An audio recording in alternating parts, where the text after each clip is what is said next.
2014 hopefully will be the year that the media stops reporting negatively and irresponsibly about the Toronto market and this so-called bubble that never bursts because it actually doesn't exist, and actually starts to report factually on things that are happening in the market relevant to what's going on. So I think moving into 2014, it's going to be important to continue to keep a finger on the pulse of the market. I think the market is going to continue to need incentives. I think that's necessary in order for inventories to continue to come down.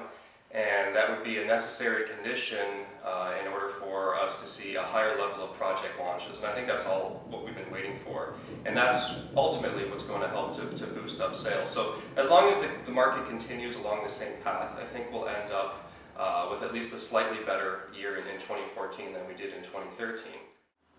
This year, I suspect more continued low inventory levels in many sectors of the market. But what I'd really like to see is an end to some of these crazy bidding wars. And I think it would lead to a lot more happier realtors and buyers and sellers actually in the process. Recognize that transactions through the MLS system, whether they be through the rental market or through the resale market, were at an all-time high last year. And I don't think a lot of people recognize that. So even though we're going to see supply rising, we're seeing demand among end users at really an all-time high.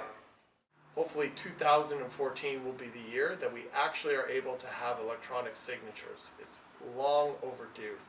If you think about the sheer volume of first-time buyers that have been in the market over the past 10 years and all of the rental demand that we're seeing right now, there's going to be a big push to move up into the marketplace over the next few years. A lot of these individuals have gotten used to living in the city and living in the core, and they're looking for that next space. So, offering more options for end users over the next few years, I think, is a significant opportunity that the market should take a hold of.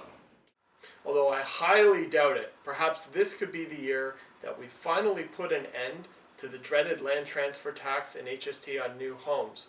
But I have a feeling the Leafs would have to win back-to-back Stanley Cups before this would ever happen.